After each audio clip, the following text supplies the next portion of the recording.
Welcome back. I'm Virgil Herring, PGA teaching professional here at West Haven Golf Club in Franklin, Tennessee. It's been an abnormally mild winter, so I'm sure you've gotten your first rounds under your belt here in 2012. I'm looking forward to another great season of golf tips on Sports Central, and today the first one thing we're going to work on is what everybody struggles with: first tee jitters. Two of the greatest golfers of our time, Tiger Woods and Jack Nicklaus, both struggle with first tee jitters. So I'm going to give you two of the tips that I give my players when they get ready for a tournament or a big round of golf to get ready for the first tee jitters. So here we go.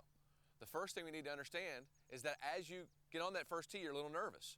So the big muscles across your chest and in your legs are going to be a little tighter than you'd think. So you want to make sure that you get behind the golf ball, because that is the first fundamental of the golf swing, is the full 90-degree turn, loading your weight behind the golf ball. So if you can stay slow, finish your backswing, and then swing to a follow-through position, in balance facing the target, we're off to a great start. The second point of overcoming first tee jitters is to know the golf course you're playing. I'm here on the first tee at West Haven Golf Club, and I got a bunker on the left, I got 3 bunkers on the right, and trees to the right. The bunkers are 270 yards off the tee. So I'm going to choose to hit 3-wood because the hole's only 420, so I can't hit my 3-wood 270, so I'm going to be in the widest part of the fairway, and it offers me no trouble that I can get myself into. This is going to give me the maximum chance to get off the first tee with the best results and give myself a great chance to go for the green in 2. So remember, the 2 things to help you overcome the first tee jitters. Number 1, know your golf course. Know where the trouble is, and if you don't have to hit driver and you can hit 3-wood, it's going to help you put it in play, keep it in the fairway. And number 2, remember, it's the first tee. You're going to be nervous. So take a deep breath, and remember, take it back, turn back until you can't turn anymore, follow through, facing the target in balance. I'm Virgil Herring, PGA teaching professional. Stay with us next week for another tip to improve your game. Hi, I'm Virgil Herring, PGA teaching professional, and I'm out here on the golf course doing a playing lesson with one of my clients, Matt Walter, and we've come across a shot that we have to face occasionally in the golf course, which we hit it in the middle of the fairway, but we have to slice it around a tree. Not easy, but I'm going to show you the fundamentals to do it. The key to this shot is in the setup. So what we're going to do is we're going to have Matt aim to the left of the tree behind me. We're going to set the club face and aim it more toward the flagstick onto the green. So Matt, go ahead and set up to it for me. He's going to aim his body down that yellow stick and leave the club face pointed out to the right. Swing toward the yellow stick. Excellently done. So remember, when you get this shot, we have to slice it around a tree. Aim the body significantly to the left, leave the club face pointed in the direction of the hole, and swing where your body is aiming, right down the yellow stick, and you've sliced it around a tree for another birdie opportunity. I'm Virgil Herring, PGA teaching professional, and I'll see you next week for another tip to take strokes off your game.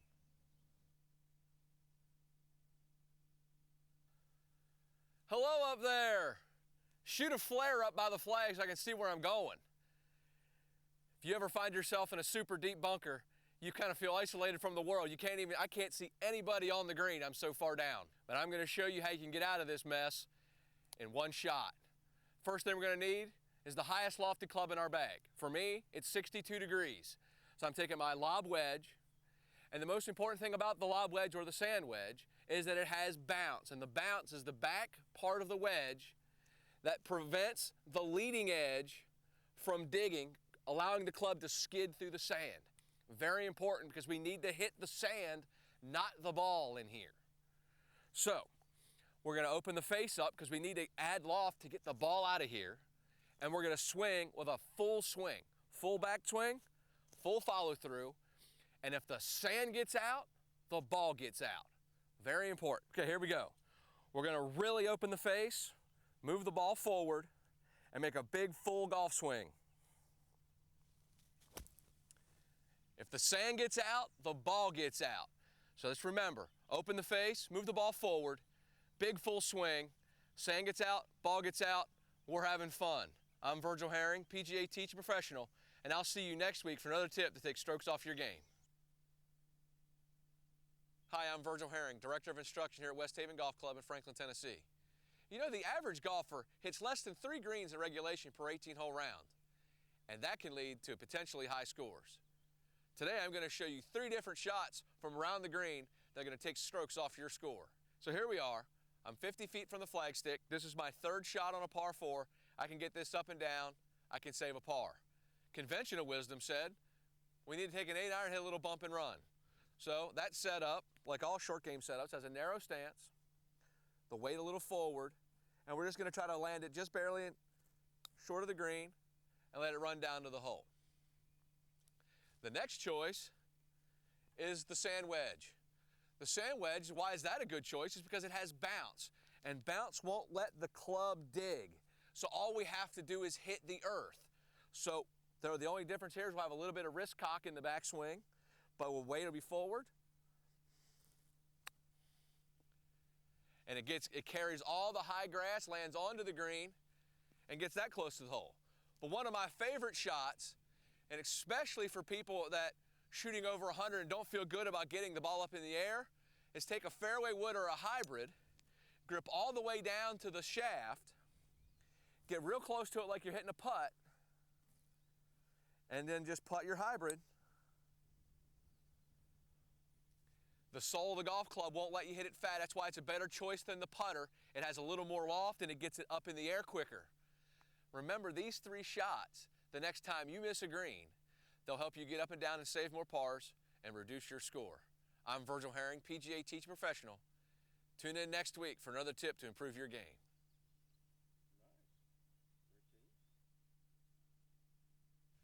Hi, I'm Virgil Herring, PGA Teaching Professional here at the Golf Academy at West Haven. And I have found myself in a position to hit one of the most exciting shots in all of golf, made famous by Phil Mickelson and Tiger Woods. It's the flop shot. But I'm going to show you a simple method to pull off a pretty difficult shot. So really, the only situation in golf that requires the flop shot is when we are well below the green surface with not much green to work with between the edge of the green and the slope. So what we need to hit this shot is, 1, the most lofted club in our bag. So for me, that's my 62-degree wedge. There are a couple of setup features that are going to allow us to hit this shot. The first thing we're going to do is we're going to open the face a lot, almost completely flat to the earth. The next thing we're going to do is we're going to lean our weight forward because we want to hit the earth, not the ball. And a great feel for the shot is for you to use your bottom hand on the golf club, so for a left hand or the left hand, for a right hand or the right hand, and keep the palm facing the sky the whole time. So here we go. Face really open, weight forward. Let's keep that palm to the sky.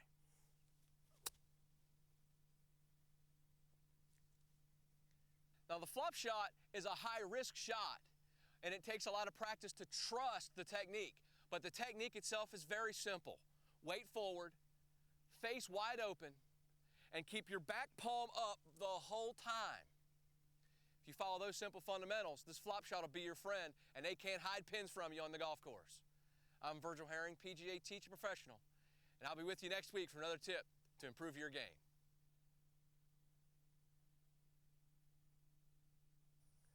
Hi, I'm Virgil Herring, PGA Teaching Professional here at the Golf Academy at West Haven. What you've caught me doing is lasering a bunker in the middle of the fairway here on a par 5. One of the biggest mistakes my players make on par 5s is choosing the heroic route of bombing a drive, but that lands them more double bogeys and triple bogeys than pars or birdies. I'm going to show you how to use proper strategy to tear apart a par 5 for an easy par or a routine birdie. So what we found is that the bunker in the middle of the fairway is in my distance that I can hit my driver. And that makes the fairway 17 yards wide. So I'm going to choose to hit 3 wood where the fairway's 55 yards wide. So here I go. So as you can see, I've landed just short of the bunker that I was trying to miss. I'm 240 yards out. I do have a club in my bag that I can hit 240 yards, but it brings a lot of risk into play, both bunkers short, a severe slope to the left, and severe slope to the right. I'm choosing a 7-iron, which I hit 165 yards, that'll put me right in front of the green and give me an easy wedge shot into the green. We've played smart to here, but we got a pin that's in the front of the green, right over a bunker, that's just teasing us to go for it. We got to continue to play smart. I'm 75 yards to the hole, but I'm 80 yards to the middle of the green. I got a club that I hit perfectly 80 yards. Let's see if we can execute. See it, feel it, trust it.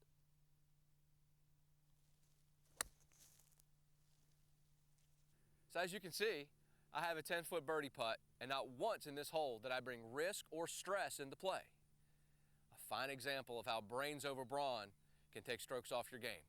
I'm Virgil Herring, PGA teacher professional. Stay with us next week for another tip to take strokes off your game.